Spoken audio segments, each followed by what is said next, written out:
오늘 당장 중국이 리튬이라는 거대한 수도꼭지를 무심하게 잠가버린다면 여러분이 애타게 기다리며 예약한 전기차는 과연 언제쯤 우리 집 앞에 도착할 수 있을까요? 그 대답은 안타깝게도 기약 없음이며 우리는 현재 배터리 핵심 원료의 무려 90%를 특정 국가에 의존하고 있는 매우 위험하고 절망적인 그림자 속에 서 있습니다. 하지만 이 압도적인 위기 상황을 오히려 기회로 바꾸며 거대한 돈의 잔치를 준비하는 대한민국 기업들의 치밀한 배터리 독립 시나리오를 오늘 여러분께 생생하게 공개하겠습니다. 매일같이 뉴스에서 들려오는 중국의 소재 수출 통제 강화와 미국의 까다로운 보조금 규정은 우리에게 전기차 가격 상승이라는 단순한 공포, 그 이상의 본질적인 질문을 던집니다. 대부분의 사람들은 여전히 배터리 산업을 삼성이나 LG 같은 기업들이 기술적으로 잘 만들기만 하면 승리하는 단순한 기술 전쟁이라고 믿고 있지만 이는 아주 위험한 착각입니다.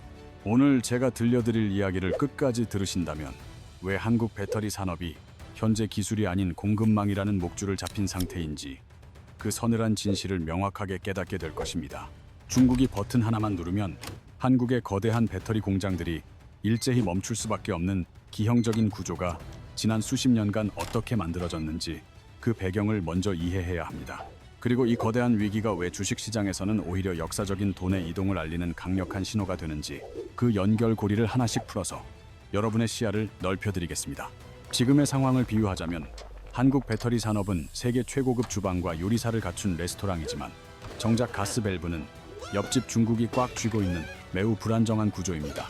실제로 작년 말 중국이 음극재의 핵심 재료인 흑연 수출을 허가제로 전환하자마자 국내에 잘 나가던 음극재 공장 가동률이 순식간에 15%까지 급락하는 충격적인 사태가 발생했습니다.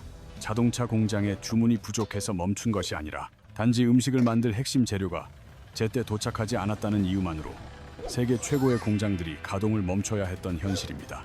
더욱 무서운 사실은 배터리의 쌀이라 불리는 수산화 리튬인데 전 세계 물량의 약 65%가 여전히 중국의 정제 공정을 거쳐야만 배터리에 들어갈 수 있는 규격으로 탄생합니다. 광산이 지구 반대편 어디에 있든 상관없이 광물을 싣고 정제하여 배터리용으로 만드는 그 마지막 핵심 공정이 전적으로 중국의 소나귀에 있다는 사실이 가장 큰 문제입니다. 우리가 잠시 방심한 사이 중국 업체들은 값싼 LFP 배터리를 시장에 쏟아내며 점유율을 40% 이상 차지했고 한국의 주력인 NCM 배터리는 가격 경쟁에서 밀리기 시작했습니다. 하지만 바로 이 절체절명의 순간에 미국이 판을 완전히 뒤흔드는 강력한 규칙인 IRA 규정을 꺼내들며 중국 자본이 섞인 배터리에는 보조금을 주지 않겠다고 선언했습니다. 2026년 1월부터는 중국산 소재가 단 1%만 포함되어도 막대한 전기차 보조금이 즉각 중단되는데 이는 마치 햄버거 패티의 원산지 하나로 판매 자체를 금지하는 수준입니다. 현재 한국 배터리 산업은 핵심 광물의 최대 90%를 중국에 의존하고 있어 국제 에너지 안보 지수에서 매우 취약한 국가로 분류되는 등 거대한 도전에 직면해 있습니다. 설상가상으로 멕시코와 볼리비아 같은 자원 보유국들은 리튬을 국유화하겠다고 선언하며 기존의 중국 자본 외에는 누구도 쉽게 들어오지 못하게 성벽을 높이 쌓고 있는 형국입니다. 중국은 여기서 멈추지 않고 전기차 모터의 심장과도 같은 히토류 연구자석 제조 기술의 수출까지 막아버리며 전 세계 자동차 산업의 기술적 목줄을 더욱 세게 조이고 있습니다. 게다가 리튬 선물 시장의 투기 자금으로 인해 재료비가 롤러코스터처럼 요동치고 있어 배터리 기업들은 매일같이 원가 관리라는 거대한 폭풍우 속에서 힘겨운 싸움을 이어갑니다. 하지만 여기서 우리가 절망만 하고 있었을까요? 아니면 보이지 않는 곳에서 거대한 반격을 준비하고 있었을까요? 미국과 유럽이 거대한 문을 걸어 잠그는 바로 그 순간, 그 거대한 빈자리를 누가 선점하느냐의 치열한 전쟁이 지금 막 시작되었습니다. 이제 배터리 업계에서 벌어지는 진짜 승부는 더 이상 실험실의 기술 전쟁이 아니라 전 세계의 땅을 차지하는 이른바 땅 따먹기 전쟁으로 변모했습니다. 과거에는 단순히 공장을 많이 짓는 사람이 승리하는 게임이었다면 이제는 누가 먼저 리튬이 묻힌 땅에 자신의 깃발을 꽂느냐가 생존의 핵심이 되었습니다. 이를 쉽게 비유하자면 예전에는 라면을 맛있게 끓이는 사람이 장사를 잘했다면 이제는 밀가루 공장과 스프 공장, 심지어 거대한 밀밭까지 통째로 가진 사람이 이기는 구조입니다. 이 거대한 변화의 흐름 속에서 대한민국의 포스코 그룹이 가장 먼저 기민하게 움직이며 전 세계를 놀라게 했습니다. 포스코는 남미 아르헨티나의 거대한 소금 사막인 옴브레 무에르토를 확보했고 올해부터 연간 약 5만 톤 규모의 수산화 리튬을 직접 생산하기 시작했습니다. 전기차 수백만 대를 동시에 만들 수 있는 이 엄청난 양의 리튬은 남의 가게에서 쌀을 사오던 사람이 아예 자신의 논을 통째로 산 것과 같은 엄청난 변화입니다. 동시에 에코프로는 원료를 들여와 가공하고 버리는 기존의 선형적인 구조를 완전히 파괴하고 생산과 재활용이 한 곳에서 이루어지는 혁신적인 방식을 도입했습니다. 이를 클로즈드 루프 시스템이라 부르는데, 이는 공장 안에 인공적인 미니 광산을 하나 더 만들어 원료의 무한 순환을 가능하게 만든 독보적인 기술입니다. 이 혁신 덕분에 복잡했던 물류 비용과 공정 시간이 기존보다 30% 이상 획기적으로 줄어들며 압도적인 가격 경쟁력을 확보하게 되었습니다. 마치 택배를 2번 보내야 했던 번거로운 과정을 없애고 집 앞에서 필요한 물건을 즉시 전달받는 효율적인 구조로 탈바꿈한 것입니다. 또한 배터리의 맛을 결정하는 핵심 양념과도 같은 전구체 소재 역시 과거에는 90% 이상을 중국에 의존했으나 이제는 상황이 완전히 달라졌습니다.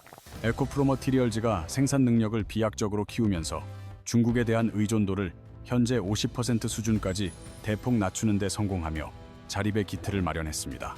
포스코 퓨처엠은 여기서 한 발 더 나아가 양극재와 음극재를 하나의 세트로 묶어 GM이나 혼다 같은 글로벌 완성차 기업의 패키지로 공급하기 시작했습니다. 이는 마치 최신 스마트폰을 구매할 때 충전기와 케이블, 보호 필름까지 완벽하게 갖춰진 풀 패키지 박스를 받는 것과 같은 편리함을 제공합니다. 글로벌 자동차 회사들 입장에서는 더 이상 리스크가 큰 중국을 거치지 않고 한국에서 한 번에 핵심 소재를 조달할 수 있어 공급망 리스크가 비약적으로 줄어듭니다. 여기에 우리 기업들은 호주의 리튬 광산 지분까지 직접 사들이며 이제는 전체 원료의 약 40%를 중국을 전혀 거치지 않고 한국으로 즉시 들여오는 구조를 완성했습니다. 중간 상인을 과감하게 건너뛰고 산지에서 직접 물건을 공수하는 산지 직송 구조를 배터리 원료 공급망에 그대로 이식한 셈입니다.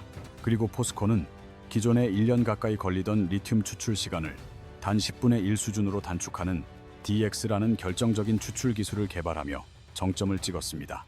북미 시장의 패권을 장악하기 위해 캐나다와 미국 현지에 거대한 양극재 공장을 건설하고 미국 법규에 100% 부합하는 배터리 소재를 현지에서 직접 생산하기 시작한 것은 신의 한 수였습니다. 이제는 무거운 소재를 배로 실어 나를 필요가 없어 물류비가 획기적으로 줄었으며 각종 세금 감면 혜택은 물론 미국 정부가 공장을 돌릴 때마다 현금 보조금까지 얹어주는 구조가 만들어졌습니다. 이러한 전략적 배치는 중국의 손길을 전혀 거치지 않은 메이드 인 USA 배터리를 탄생시켰고, 이는 곧 사라질 뻔했던 막대한 보조금을 다시 살려내며 안전한 수익원을 확보하는 결과로 이어졌습니다. 여기서 주목해야 할 핵심은 수직 계열화가 완성된 기업들의 이익 구조인데, 예전처럼 원자재 가격이 오르면 이익이 깎이고 내리면 적자를 보던 취약한 구조에서 완전히 벗어났다는 사실입니다. 광산을 직접 소유하고 정제시설까지 갖춘 한국 기업들은 이제 광산에서 발생하는 마진과 소재 가공에서 발생하는 마진을 동시에 챙기는 이른바 더블 마진의 수혜를 입게 되었습니다. 원자재 가격이 떨어져도 광산 부문에서 수익을 방어하고 가격이 올라가도 가공 부문에서 이익을 남기는 이 강력한 구조 덕분에 수직 계열화 기업의 영업이익률은 최대 2배까지 보호됩니다. 이를 쉽게 비유하자면 밀가루 값이 오르든 내리든 상관없이 단순히 빵만 파는 빵집이 아니라 거대한 밀밭과 재분소까지 통째로 운영하는 주인장이 된 것과 같은 이치입니다. 유럽 시장 수출을 위해서도 치밀한 준비가 이루어졌는데, 광물이 어디서 왔는지 투명하게 기록하는 블록체인 기반의 추적 시스템을 깔아 까다로운 탄소 국경세와 환경 규제에 완벽히 대응했습니다. 광산에서 공장까지의 모든 기록을 남겨 중국산이 아님을 입증하는 이른바 광물 여권 시스템은 한국 기업들이 유럽과 미국이라는 거대한 시장에 무혈 입성하게 만드는 강력한 무기가 되었습니다. 더 나아가 이제는 공장과 광산이 실시간으로 연결되는데, 첨단 AI가 광산의 채굴량을 실시간으로 분석하여 공장의 생산량을 자동으로 조절하는 경이로운 효율성을 보여주고 있습니다. 재고가 쌓이면 생산을 멈추고 부족하면 즉시 늘리는 이 배터리 전용 운영 체제인 배터리 OS의 구축은 한국 배터리 산업을 단순 제조업에서 첨단 인프라 산업으로 격상시켰습니다. 많은 투자자들이 여전히 배터리를 반도체 같은 장비 싸움이나 디자인 싸움으로 착각하지만, 본질적으로 현재의 배터리 전쟁은 연구실이 아닌 광산에서 승패가 갈리는 땅싸움입니다. 이제는 논문 한 줄보다 소금 사막 한 뼘이 더 강력한 무기가 되었으며 광물을 확보한 기업과 여전히 중국의 처분만 기다리는 기업 사이의 격차는 시간이 갈수록 회복 불가능할 정도로 벌어질 것입니다. 이는 마치 수도관을 직접 집안까지 연결한 집과 매일 옆집에서 물을 빌려 쓰는 집의 차이와 같아서 가뭄이라는 위기가 닥쳤을 때 누가 생존할지는 이미 정해져 있는 것과 같습니다.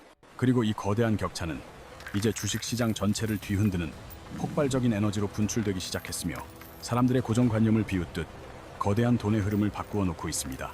흔히 미중 갈등이 심화되면 전 세계 경제가 다 같이 망할 것이라 우려하지만 현실은 태풍이 불 때 어떤 집은 잠기고 어떤 집은 그 빗물로 발전기를 돌려 거액을 버는 정반대의 양상이 펼쳐집니다.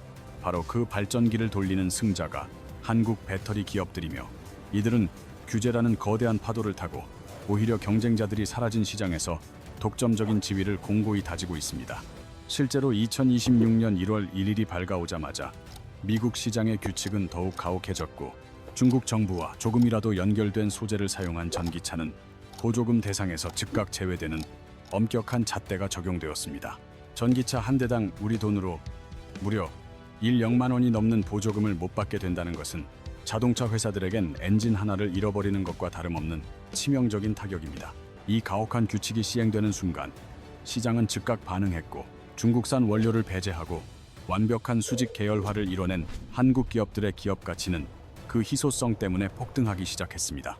유럽 또한 가만히 있지 않았으며 유럽판 배터리 규칙인 핵심 원자재법 CRMA 본격적으로 시행되면서 시장의 판도는 한국 기업들에 더욱 유리하게 흐르기 시작했습니다. 유럽 내부에서 조달한 소재 비중이 40%에도 미치지 못하는 기업들은 대규모 공급 계약에서 줄줄이 탈락하며 시장에서 고립되고 있습니다. 이 거대한 공백을 메우기 위해 글로벌 기업들이 선택한 파트너는 결국 준비된 공급망을 갖춘 한국 기업들이었습니다. 이제 시장에서는 매우 흥미로운 현상이 나타나고 있는데 단순히 가격이 싼 소재가 아니라 중국산이 아닌 소재에 막대한 프리미엄이 붙기 시작한 것입니다. 한국산 소재는 중국산보다 약 1%에서 15% 더 비싼 가격에 거래되고 있음에도 불구하고 전 세계 자동차 회사들은 앞다투어 한국산을 찾고 있습니다. 이는 과거에 저렴한 수돗물을 마시던 사람들이 이제는 안전과 무균 인증이 확실한 생수에 기꺼이 더 높은 비용을 지불하는 것과 같은 이치입니다. 보이지 않는 가치였던 안전과 공급 안정성, 이 주식시장과 산업 현장에서 실질적인 돈으로 환산되는 역사적인 순간을 우리는 목격하고 있습니다. 이에 따라 GM, 포드, 스텔란티스 같은 글로벌 완성차 거물들의 태도 또한 과거와는 완전히 다르게 변했습니다. 과거에는 자동차 회사가 절대적인 갑이었으나 이제는 포스코와 에코프로를 찾아와 향후 10년간의 물량을 안정적으로 공급해달라며 장기 계약을 간절히 요청하고 있습니다. 이제는 물건을 파는 쪽이 줄을 서는 것이 아니라 물건을 구매하려는 쪽이 번호표를 뽑고 대기하는 철저한 판매자 우위 시장으로 재편된 것입니다.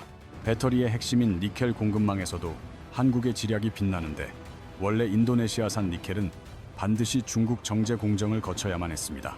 하지만 한국 기업들은 인도네시아에서 직접 광물을 캐내어 한국 내 정제 공장으로 가져옴으로써 미국이 인정하는 적격 광물 지위를 합법적으로 획득했습니다.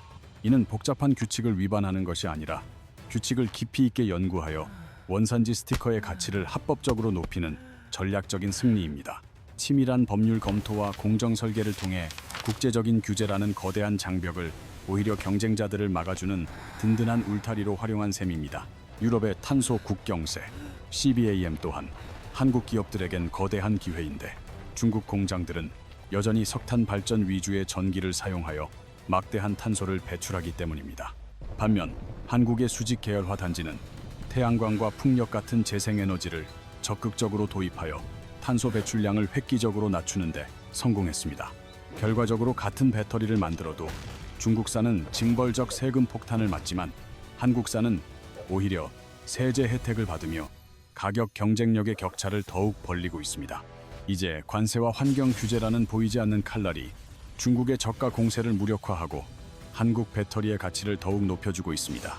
북미 현지에 미리 지어둔 거대한 양극재 공장들이 올해부터 본격적인 풀가동에 들어가면서 이러한 수익 구조는 더욱 탄탄해질 전망입니다. 물류비를 아끼고 세금을 깎으며 미국 정부의 보조금까지 챙기는 이 구조는 장사가 안 되려야 안 될 수 없는 완벽한 수익 모델을 구축했습니다. 지금까지 우리가 살펴본 이 거대한 전쟁의 본질을 한마디로 정의하자면 배터리 산업은 더 이상 실험실의 기술 경쟁이 아니라 공급망을 완벽히 장악한 자가 모든 부를 쓸어 담는 구조로 재편되었습니다.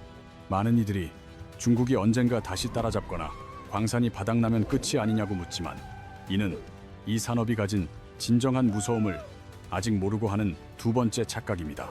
과거의 배터리 산업이 단순히 생닭 가격에 휘둘리던 치킨집이었다면 현재의 한국 기업들은 닭농장과 사료회사 그리고 프랜차이즈 본사까지 모두 소유한 거대한 생태계의 주인이 되었습니다. 이들은 닭값이 오르면 농장에서 벌고 싸지면 치킨을 많이 팔아 벌며 심지어 남은 뼈다귀까지 다시 가공하여 추가 수익을 창출하는 빈틈없는 수익 구조를 완성했습니다. 여기서 핵심은 바로 폐배터리 재활용인데 이를 흔히 도시광산 혹은 2세대 광산이라 부르며 땅을 파지 않고도 무한한 자원을 얻는 시대로 진입하고 있음을 의미합니다. 현재 한국 기업들은 폐배터리를 갈아 만든 블랙매스에서 리튬과 니켈을 다시 뽑아내는 재활용 수율을 거의 100%에 가깝게 끌어올리는 경이로운 기술력을 보유하고 있습니다. 이제 기업들은 새 광물을 팔아 한 번 수익을 내고 다 쓴 배터리를 회수해 다시 팔아 또 한 번 수익을 내는 하나의 물건으로 두 번의 이익을 창출하는 마법 같은 구조를 갖게 되었습니다. 이는 마치 택시 회사가 정유소까지 함께 운영하는 것과 같아서 기름값이 오르면 정유소에서 벌고 내리면 손님이 늘어 택시로 버는 어느 쪽이든 돈이 들어오는 무적의 비즈니스 모델입니다.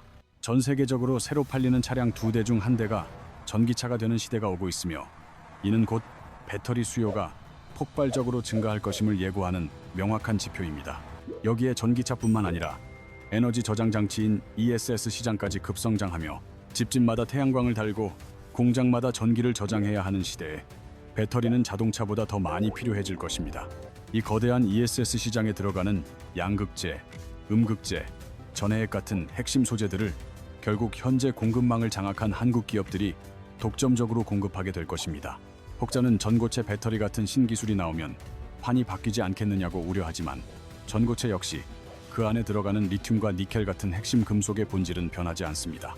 요리 레시피가 아무리 세련되게 바뀐다 해도 결국 신선한 식재료가 필요하듯 배터리 기술이 진화할수록 그 소재 창고를 쥔 자의 권력은 더욱 강력해질 수밖에 없습니다. 이러한 이유로 시장은 이제 한국 배터리 기업들을 단순한 제조업체가 아니라 국가의 에너지 안보를 책임지는 핵심 인프라 기업으로 새롭게 평가하기 시작했습니다. 공장 설비의 가치가 아닌 국가 생존 인프라의 가치로 계산되면서 주식시장에서 이들 기업의 몸값 배수는 과거보다 2배 이상 뛰어오르는 거대한 가치 재평가가 일어났습니다. 세상이 전기차 판매량과 주가 변동이라는 소음에 집중할 때 진짜 부의 흐름은 소리 없이 공급망을 장악한 곳으로 거대하게 흘러가고 있었습니다. 지금 배터리 산업은 이러한 독점적 구조가 거의 완성되어가는 마지막 단계에 와 있으며 이는 투자자들에게 거대한 기회이자 동시에 경고의 메시지를 던집니다. 중국이 수도꼭지를 쥐고 흔들던 위기를 넘어 이제는 스스로 수도관을 깔고 거대한 댐을 건설한 한국 배터리의 저력을 우리는 똑똑히 목격하고 있습니다. 남들이 정치적 리스크에 눈물을 흘리며 철수할 때 한국 기업들은 이미 미국과 유럽이 마련해준 독점 상영관의 로열석에 앉아 느긋하게 관람을 준비하고 있습니다. 에코프로와 포스코그룹이 설계한 이 거대한 그림의 본질을 이해하지 못한다면 여러분은 앞으로 다가올 배터리 산업의 황금기를 단지 남의 이야기로만 보게 될 것입니다.